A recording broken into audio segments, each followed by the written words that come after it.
offer our prayer in asking for guidance to the spiritual teachers of the past and present so that they can guide us in whatever we discuss today, so we can all benefit from it spiritually. So those who know this prayer can repeat with me or read from the screen or just hear the vibration of the mantra. Om Jnana-Timirandasya Jnananjana Shalakaya Chakshurun Militam Yena Tasmai Shri Gurave Namaha. I offer my respects to my spiritual master, who has opened my eyes which were blinded by the darkness of ignorance with the torchlight of knowledge.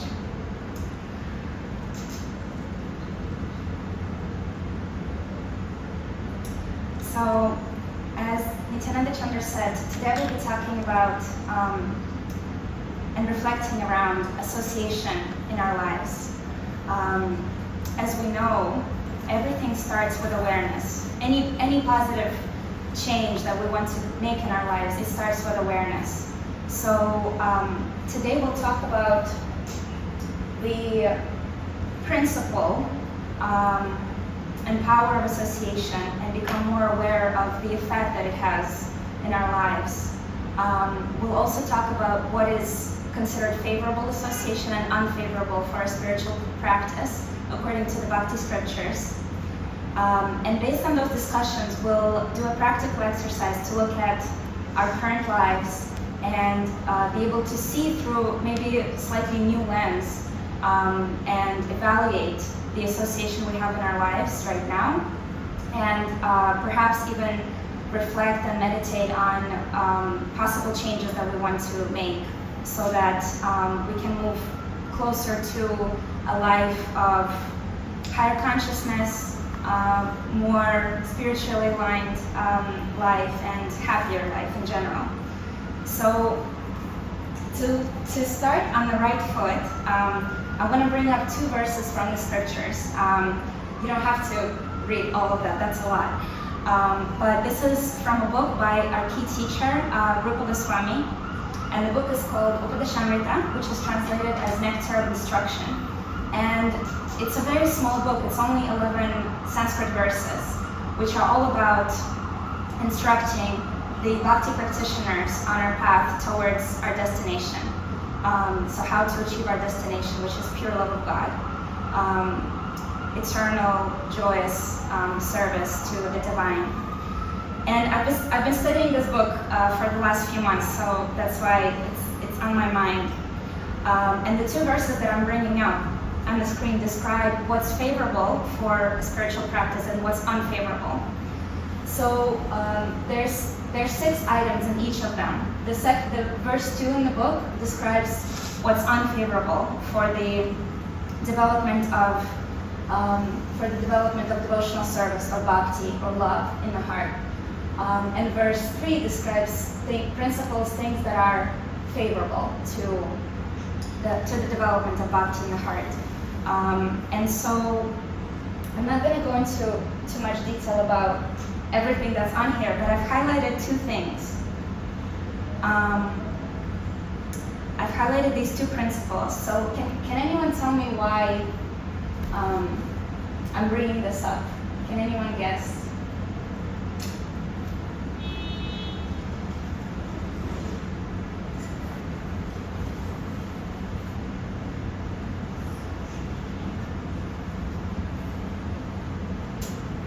Sorry, I know it's hard to see maybe. But I'm bringing it up because, hi, welcome. Both of these things highlight the importance of association. And in verse 2, we can see that Rupa Goswami writes, what's unfavorable is associating with worldly minded or materially minded persons who are not interested in Krishna consciousness or God consciousness. And what is favorable, in verse 3, abandoning the association of non-devotees of God, so those materially minded persons. So, you know, this is the same thing. Why is it repeated twice? in a book that has only 11 verses, so every word counts. Every word is important. But Rupa Goswami is really emphasizing the power that association has on our lives. So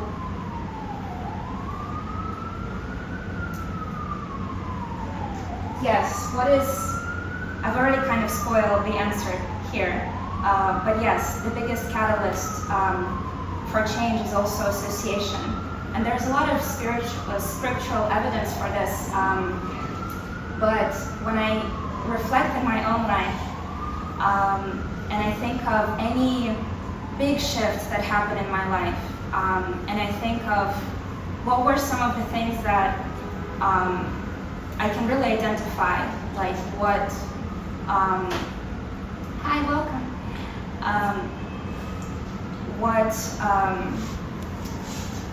what was kind of happening in my life when that big shift happened. And one time that I can think of was when I was much younger. My life just suddenly got, well, very, very sad, a dark time. And looking back, I wasn't realizing this at the time because we always just think that it's just me, that I'm the problem. And yes, there's definitely that too. But when I think to that time, it was when my association changed almost 100%. I moved to college, and so I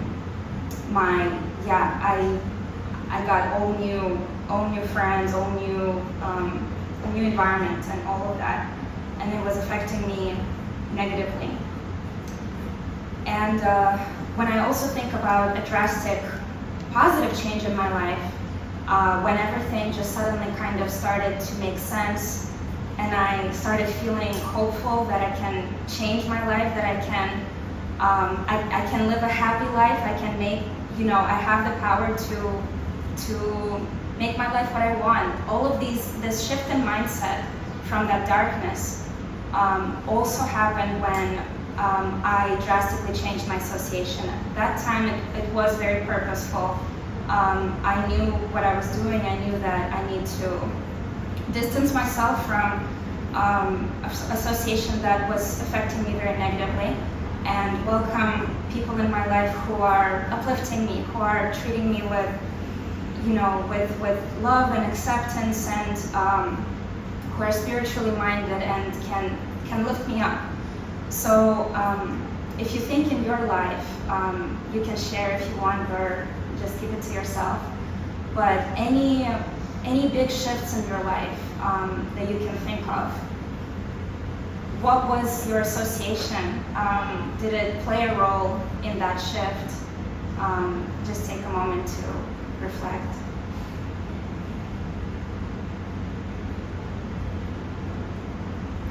Yes? When I was 14, I met a 13-year-old friend of mine who was a Bhakti practitioner. And spent like a weekend, or I don't know how many days, it was Hawaii. And it was a bunch of just kids would go out late at night, and we would talk about things that were like intriguing and far out. But she would bring in like topics like reincarnation, karma, universal forms of our lives. So I went home vegetarian. I told my mom I'm vegetarian now. I didn't tell her I'm no longer interested in smoking pot anymore. I was also done with that. And also she cooked. It was spaghetti. It was the most basic thing ever, but it was cooked as like I went to the temple with a lot of devotion. And I was like, I can eat this on my mind. And so that whole weekend completely changed my life. One weekend. Yeah. Wow. Amazing. Thank you so much. It says, I forgot maybe you remember the verse, one moment of association with a sadhu, with a saintly person, can change your life entirely. I forgot exactly the verse. Baba Mata Sarvasiddhi. Anyone else would like to share? Any thoughts?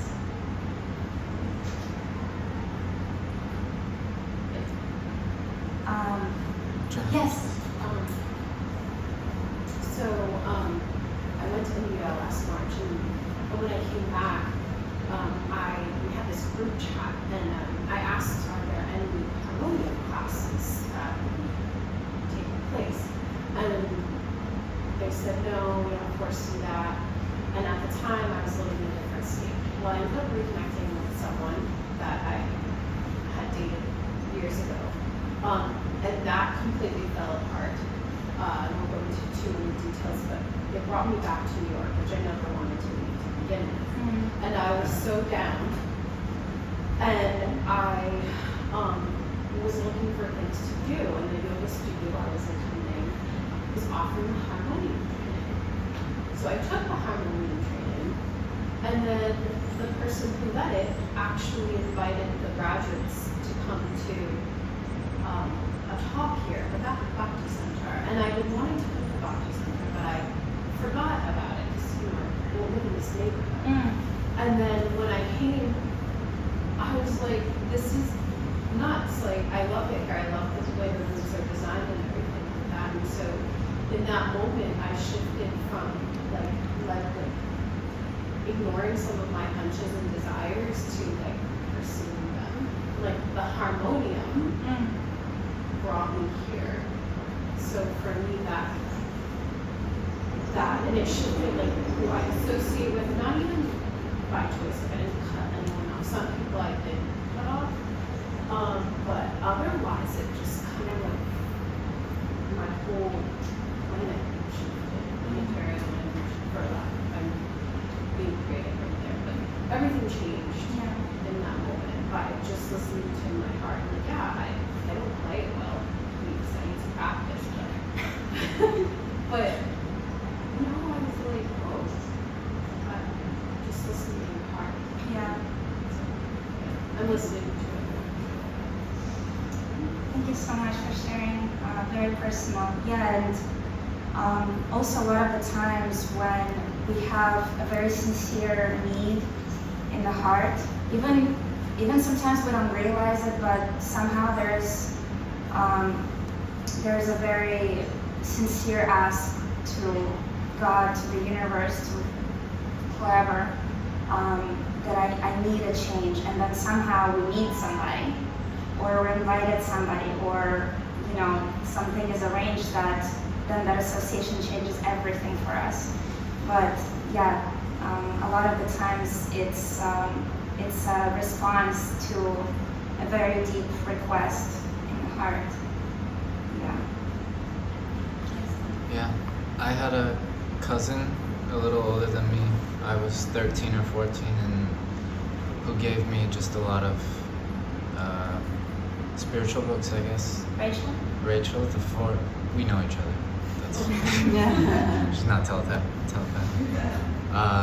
Yeah, the 4 Agreements, autobiography of a yogi, and yeah, at 13, 14, it's.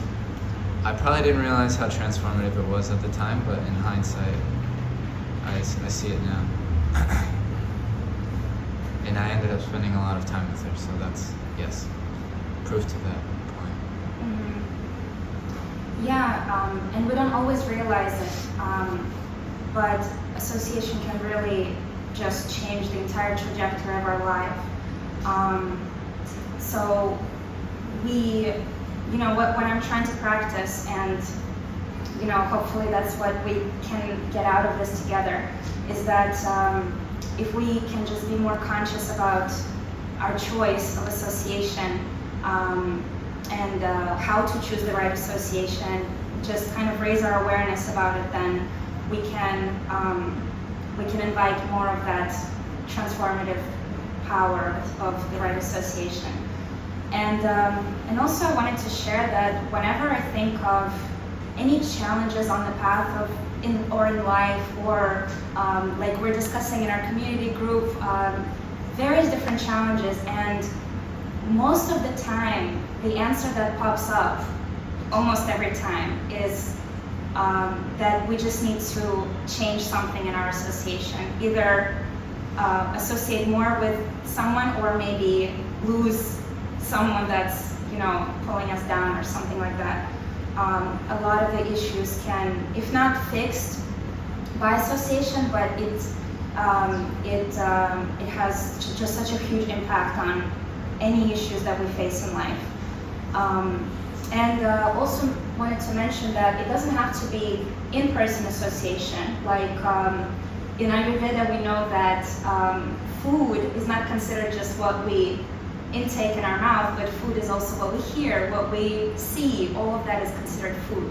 So same with association, it's not just in person, but who we listen to, the classes, the music, the news, the movies we watch, all of that is association. So we shouldn't discount also the effect that all of that has on our lives. Because anything we can think of, our desires, our values, our goals, our focus, priorities, what we like and don't like, all of that is really, if not driven by, but affected by who we're associating with. Our beloved Guru, Srila Prabhupada, gives an example of pickle juice.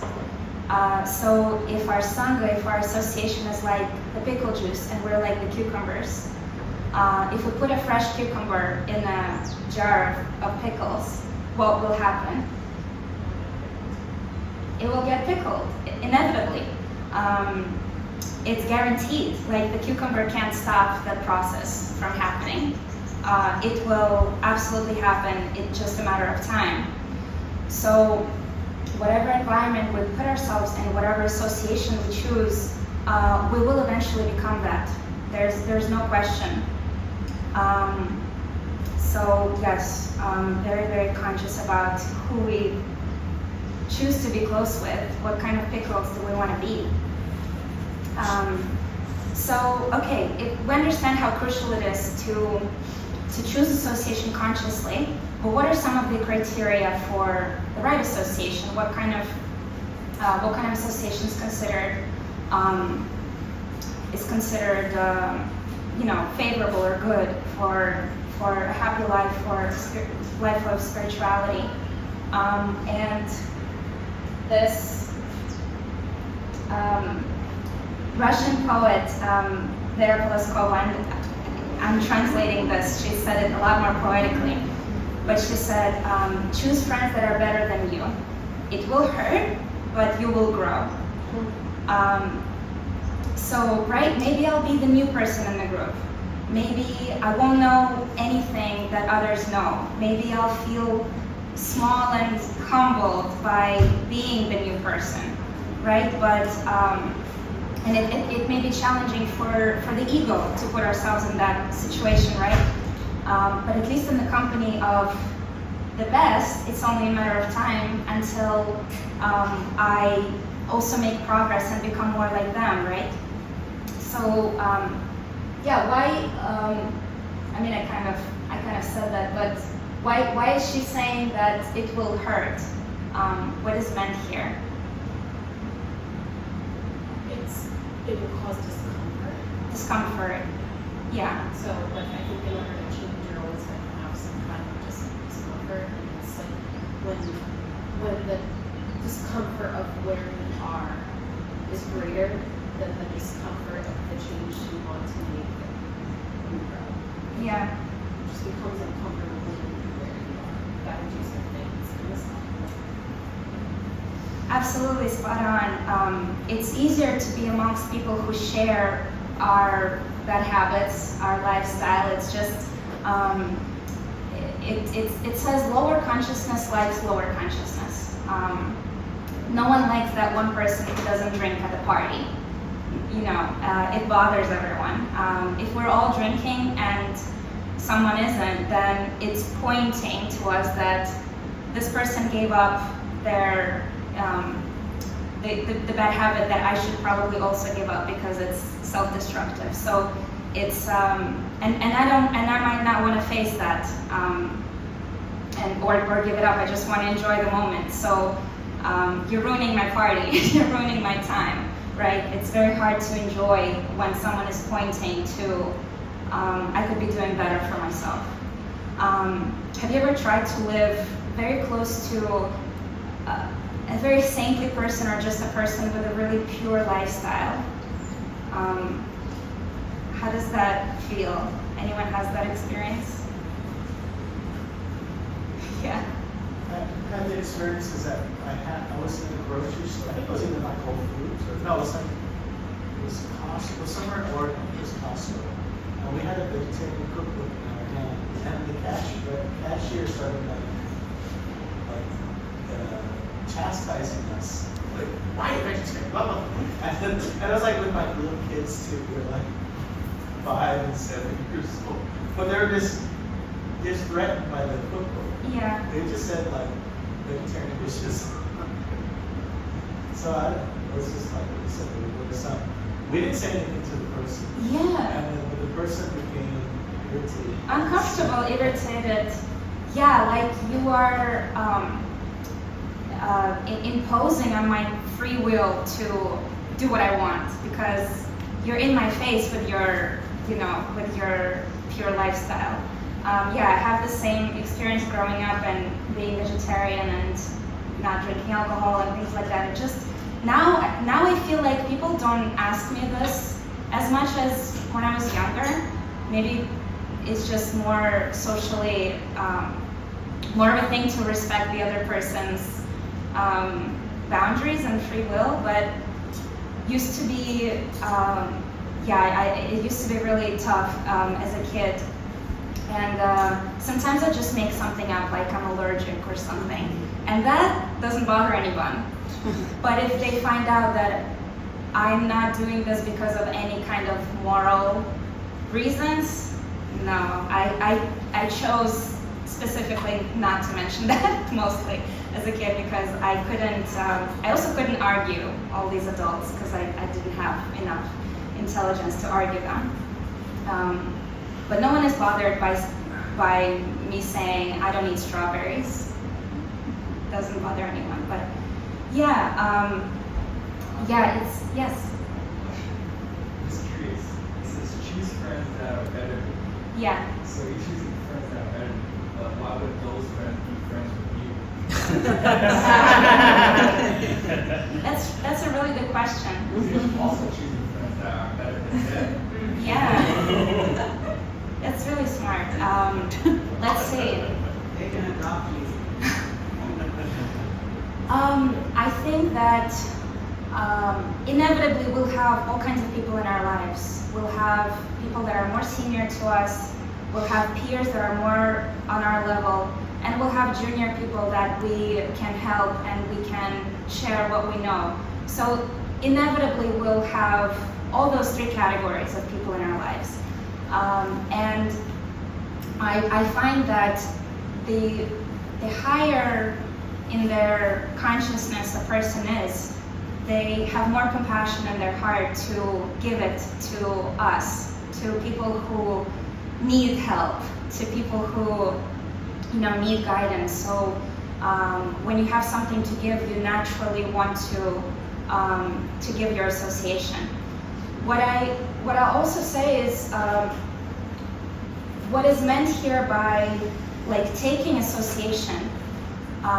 It doesn't necessarily mean like no contact at all, but for example, I wouldn't take advice from someone who is an atheist, for example. I wouldn't seek their, I wouldn't share my heart with them. I wouldn't go on that level of intimacy with someone who is, who doesn't share my beliefs. But if they're open to hearing from me, then I might give my association if they're looking for that. So when we say we don't choose the friends that are, that might be a distraction on our path, that might, that might pull us down somehow by trying to engage in things that we might not want to engage in. But if they're seeking, the kind of conversation that we are willing to give and to talk about, something uplifting, something of that vibration, then we will we might engage with that. Yeah. I heard this. Don't take relationship advice from somebody who doesn't have good relationships. We always listen to people like, wait, how are they living? What is their actual relationship? Right. Yeah, but really good thought. What do you think about that? Not really sure. I didn't give it full. That didn't answer your question. No, I got a little confused in it. I feel like to be friends with somebody, you need some kind of like common interest. I don't think like, I think like a friend that you choose me, I think if there's like a connection, then you just automatically become friends with them. I don't think it's like you choose somebody who's better. I don't know. I have to think about it more. Because I think if you just go by like choosing someone, like purely choosing someone who's better than you, I don't think it's gonna lead to a friendship. That's your purpose, to find someone that is better than you. Yeah, I didn't mean purely that. I meant, of course we're going to have equals in our life. We're going to have friends and people that we want to grow with together, as long as they're not pulling us down and distracting us from our goals. We will definitely have those kinds of friends, but I think my point here was that we should actively choose higher association, because that kind of association will happen naturally in our lives. We don't have to make that much of an effort. We will find like-minded people, something in common with them, and we'll become friends. But this is something that we can make an extra effort, because, like you said, it might feel uncomfortable because it will challenge us in our current ways of thinking and living.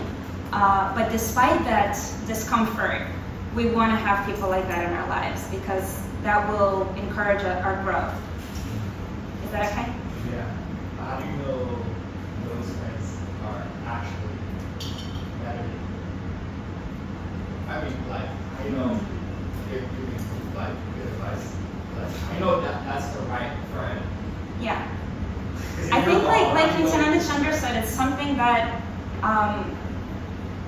someone who is happy, someone who is who looks like they're living a lifestyle that we aspire for, someone that is in alignment with the truths that we agree with, but we might not be able to fully practice them or embrace them fully, but this person is embracing them.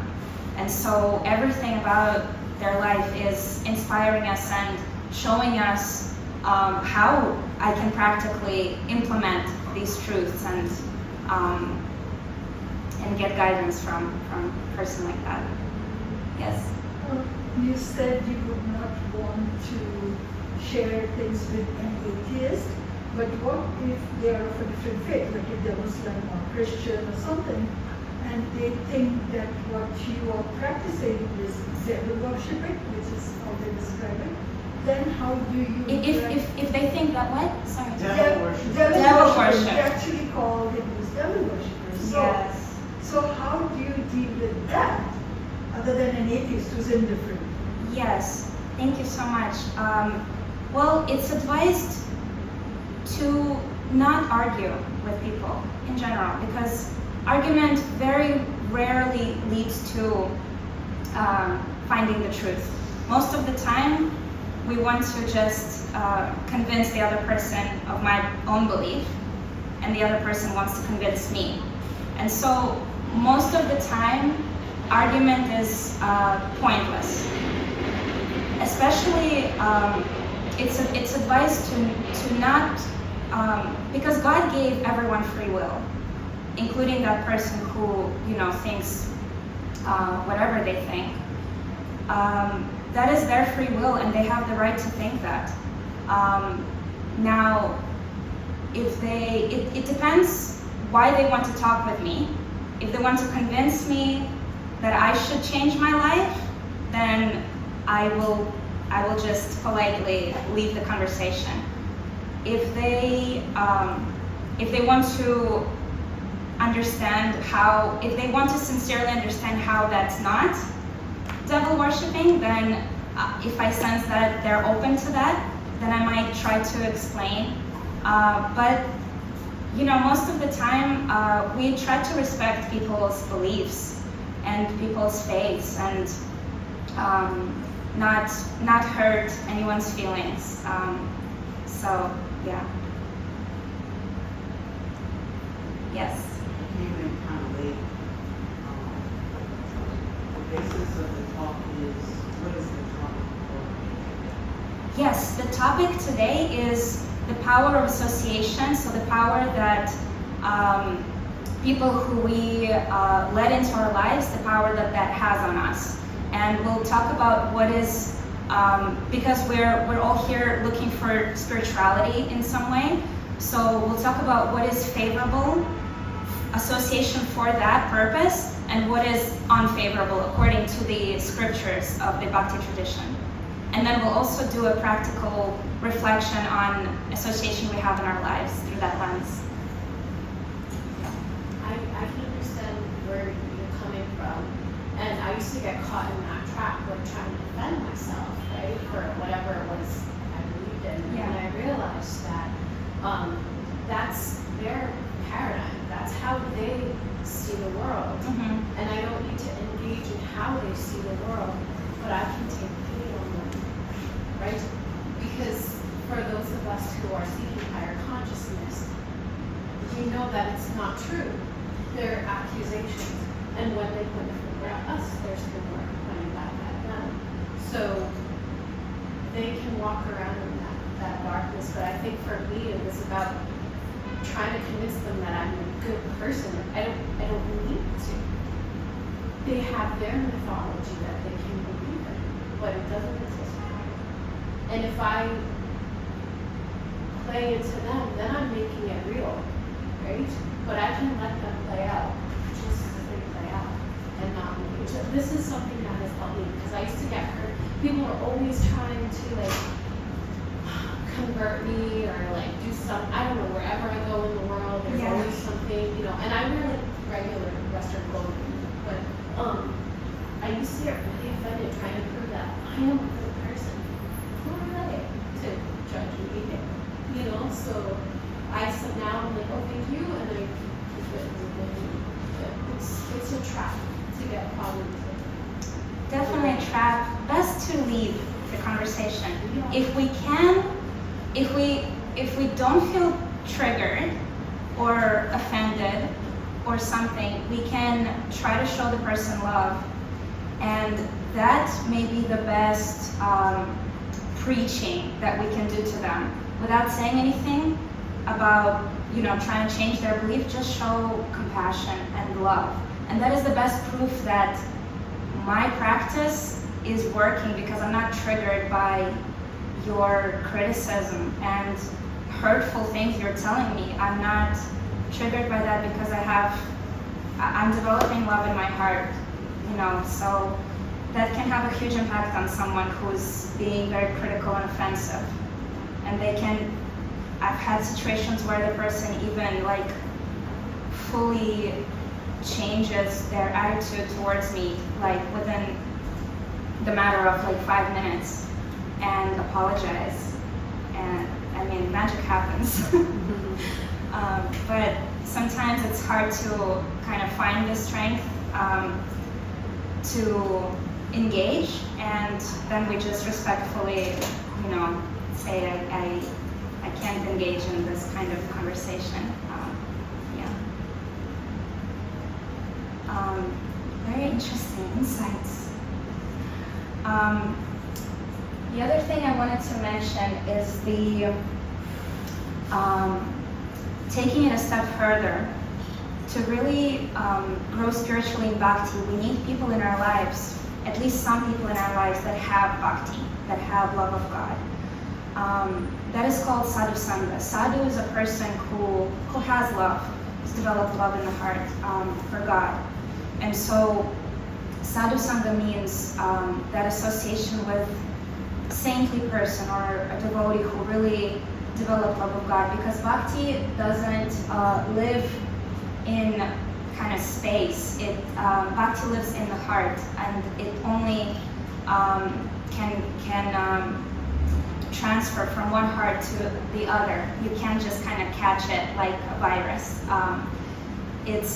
So that's why Bhakti is a practice of association, of quite intimate association with at least a few people that we can really connect with their heart, because that's where Bhakti lives. Unlike, those of you who know some Bhagavad Gita, Jnana Yoga, like the yoga of meditation and knowledge, it's more of a solitary practice.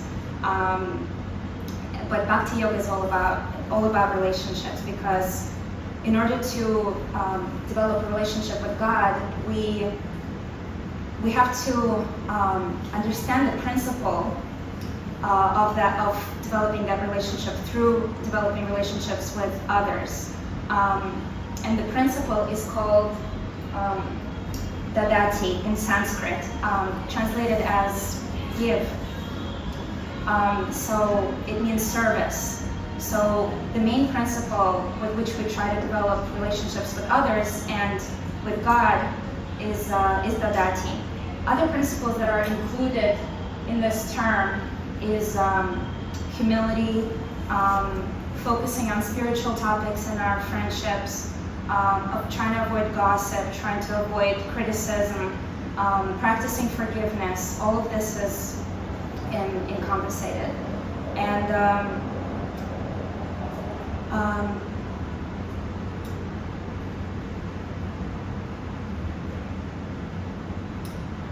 yes, so why does it have to be service? Why does it have to be centered around that principle? Any thoughts?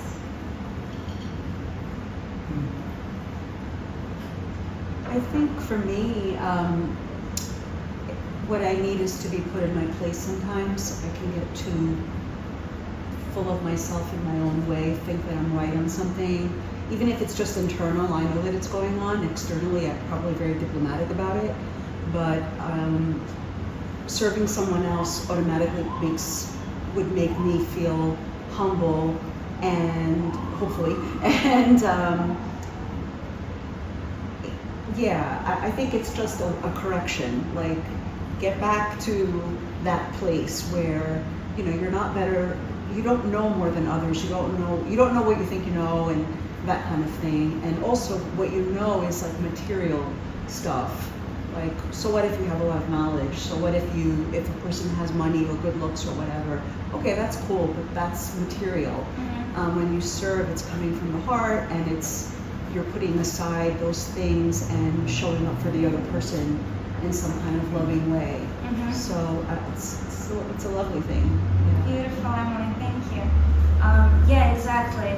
Love means service, and I heard that when Srila Prabhupada translated Bhakti as devotional service, some of the disciples were like, can't it just be love? Mm-hmm. It sounds better. Like, devotional service may sound strange and unfamiliar to people.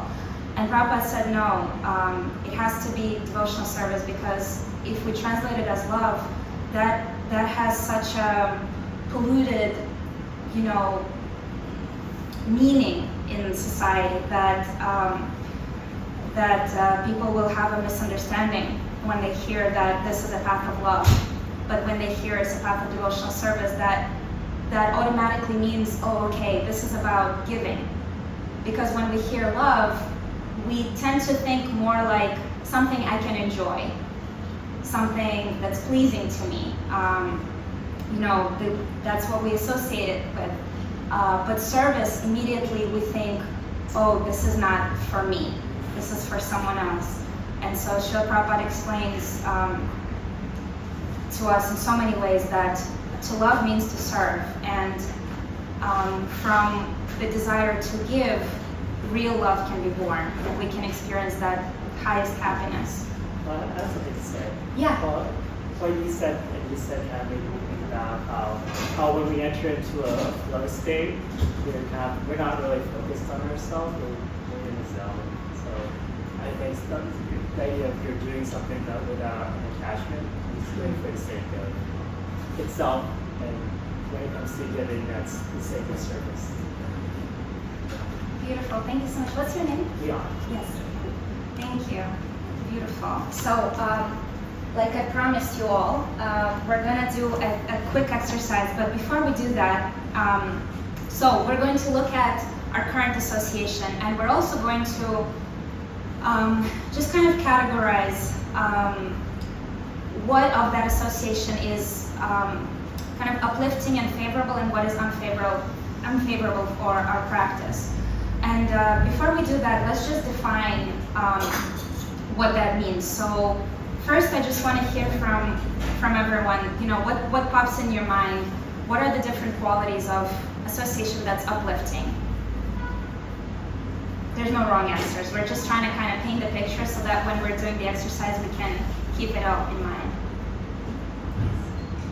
Positive and supportive. Yeah. Positive, supportive. Okay, what else? Respectful. Respectful. Okay. For me, I start to see like my dreams and ideas grow, like not in the middle, but I start recognizing, starting to put in, oh, it does have meaning. It's not just, like, I love to write, and for so many years it's just been suppressed and dismissed. Now, and I would just be like, oh, it's just an activity, but now I'm like, cultivating the love of it in myself, and valuing myself, and other people around me are like, supportive of it, and I'm starting to see lots of things just come my way, more joy, and things like that. So, yeah, starting to get losses to help you see, See more meaning. Yeah. what meaning in work. Yeah. Anyone else?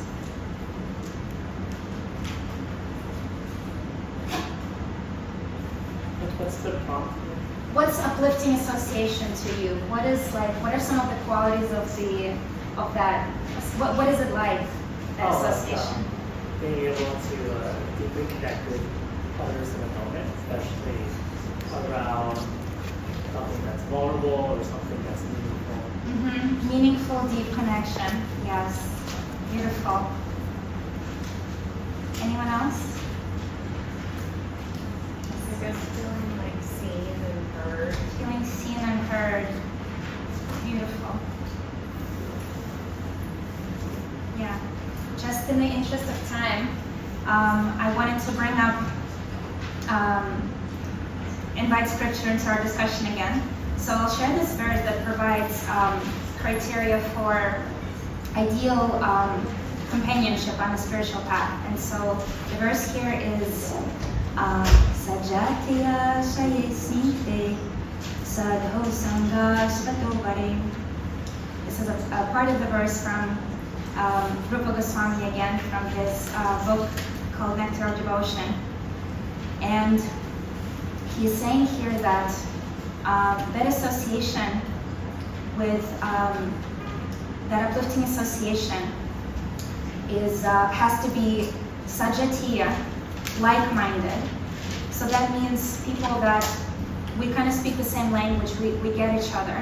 And it also means that we have similar goals. Like if we're thinking about spirituality, it should be with people who are wanting to get to the same destination as I do. Like it's beautiful to have different types of friends from different, from different traditions, different mindsets. It's beautiful. But we should have friends and association who are aspiring for the same spiritual goals as I do. So sajatiya in Sanskrit. Ashaya means more advanced, that we already covered in depth. And my favorite one, snigdha. That means affectionate, loving. So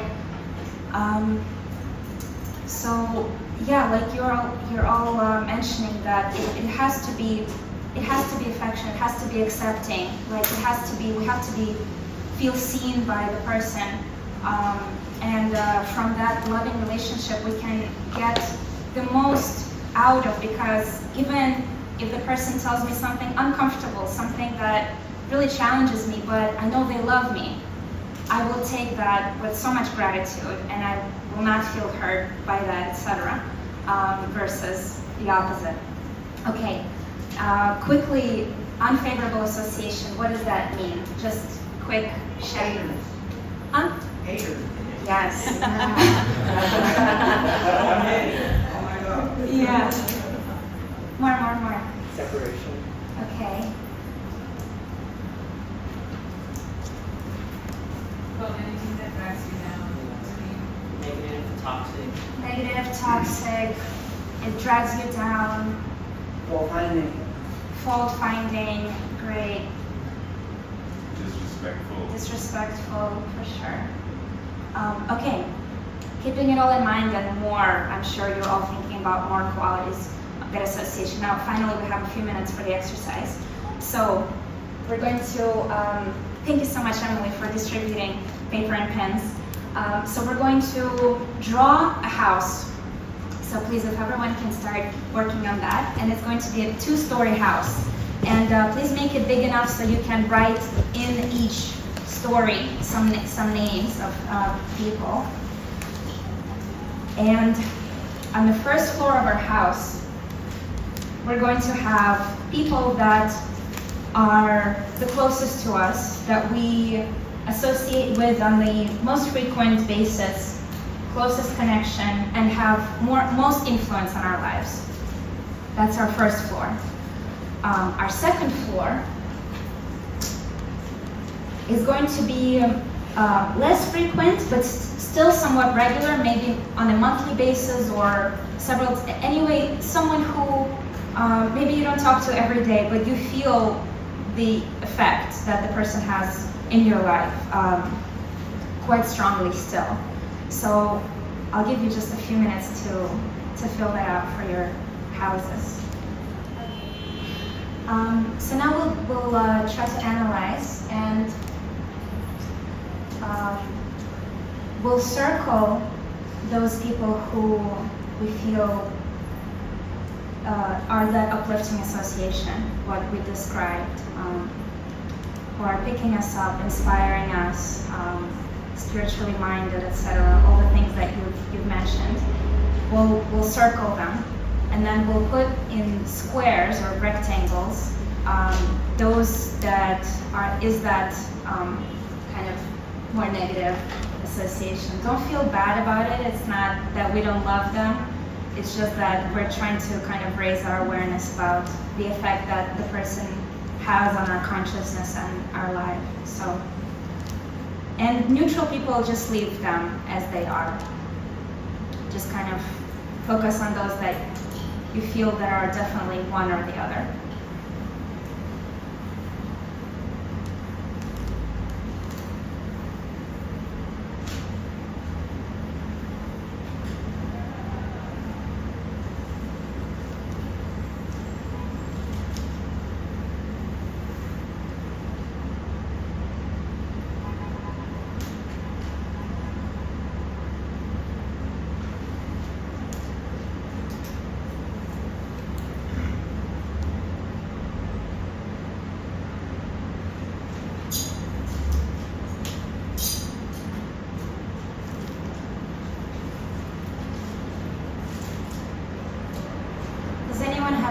stairs on their first floor?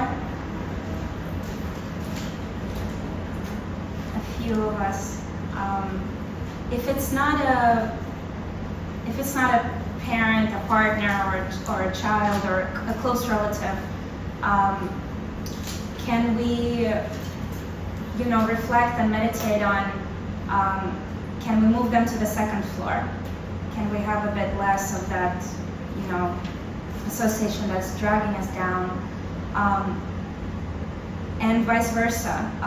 If there's someone that's truly inspiring you on the second floor, can we move them down? So look at your house and try to think if you want to make any changes. So moving people out, moving people down, or any changes that you want to make. It doesn't necessarily mean that we know how to do it yet, but this is just kind of putting your intention on paper so that this can maybe lead you to some realizations later. And those that we really can't lose in our lives for whatever reason, can we shift the dynamic somehow? Can we change the types of conversations that we have with the person? Can we eliminate or lower that negative effect that they have on us? Can we start to work towards that somehow? And then also, I want us to think about those that are not in our house yet, but who are really, really inspiring you a lot. And we can put them kind of above in the sky, that we don't have currently connection with or close association, but we really want to invite them into our house. Again, it doesn't have to be in person. It can be association with an author or a teacher, who's giving classes online, or anything really. Something that we want to invite more of. And put an arrow whether you want to work them into your second floor or first floor. Again, just setting those intentions. We might not know exactly how to do this yet, but setting an intention is important, first step.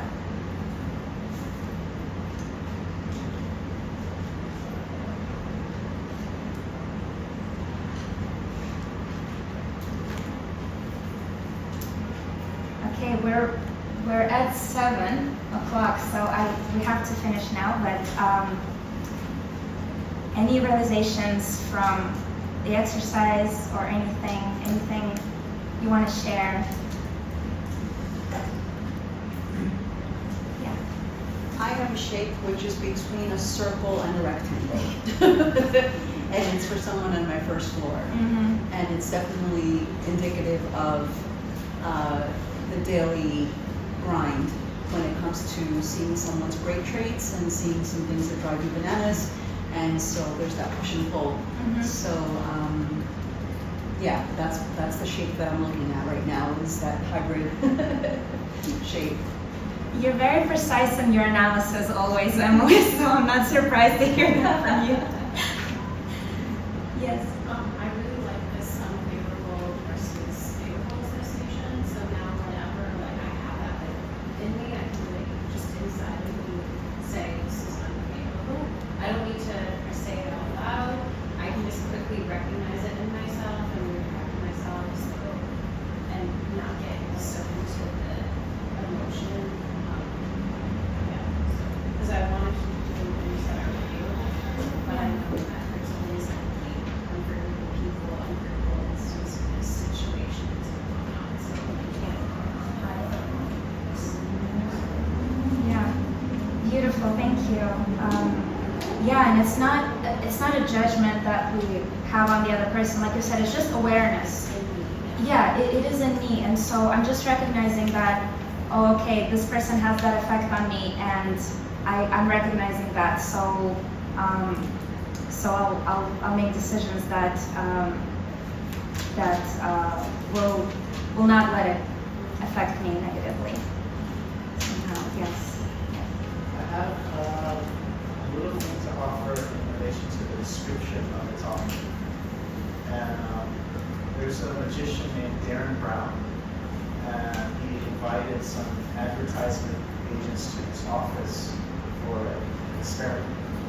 And so the experiment, he had them come in, he said, I want you to design an ad for me. Now this ad is for a line of taxidermy shops who stuff dead animals. Give it a name, draw up a nice cartoon or something for the ad, give it a slogan, and here's an envelope, and when you're done, open this envelope. And so they drew a bear in the clouds with a heart that said animal heaven, where the animals go after. And then they opened up the envelope, and there was a bear with a heart in the clouds, and it said animal heaven, where the animals go. It was slightly different. And so the question is, how did he do this magic trick? And it was the taxi ride from their office to his office. He had, they passed by a musical store, there's a harp in the window, they passed by an animal hospital, they passed by the zoo and a bunch of kids who were actors with a shirt that looks like a gay, with a zoo shirt that looks like those elements that were all included in their, what they're thinking is my own artistic intelligence, what I brought to the table was something that was just all Not that original. It was everything they associated with. Yeah. Was brought into it. So, like we were saying, the freedom of our free will is choosing what we surround ourselves with. Because everything else is like, it's just, we're just the pickles. We're soaking it all up. Yeah, I absolutely. think I know what you're talking. He's Darren, like, yeah. on YouTube. Like Yeah, he he's does on like a YouTube. lot of experiments. Like Yeah. We think we're so original with our ideas, and we're like sponges. We're just taking it all in from our association environment, and yeah. Yes. So when we started the exercise, you said like people on the first floor like weren't a parent or a partner or someone you can't really break association with. Yeah. How do you deal like?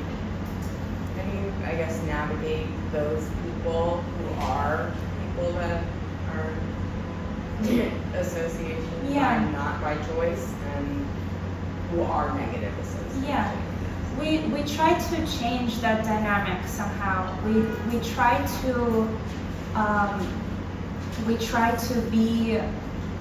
to be more in control of the types of conversations we have with the person. We try to be more, I guess, take the lead if we can in the types of things we discuss. When they're being disrespectful, we try to lovingly ask to, we just try to work on that dynamic to make it into a more positive one. Chances are, if it's a loved one, we can change it for the better, because if the person loves you, then and we approach the change with love and humility, and I have experience with that. We can talk more in private about a person that I deal with on a daily basis that I've been able to change our dynamic a lot over the years. So yeah, we're just working on that. Okay. Oh, just final comment. So say for instance, the unfavorable interactions or like an infestation of cockroaches in your lawn or your house.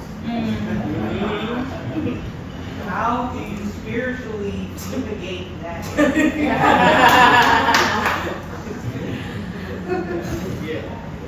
I would say I would focus on getting more uplifting association versus getting rid of all the cockroaches in my life.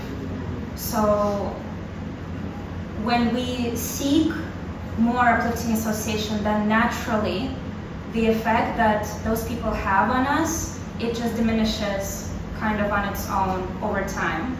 So yeah, that's what I would say. I don't know if maybe Bertrand or have some advice. Thank you. Like Christian is the working man. Hmm? Christian is the working man. Okay, thank you so much. Beautiful discussion, beautiful insights from everyone. Hopefully we can all go away and reflect on in our free time, just over the next few days, what we might want to change about how we choose our association. How can we be more conscious about it? And just remembering that if we don't choose our association, then it will choose us, and it might not be exactly what we want. So thank you all so much again. We'll chat more during beautiful dinner. Okay.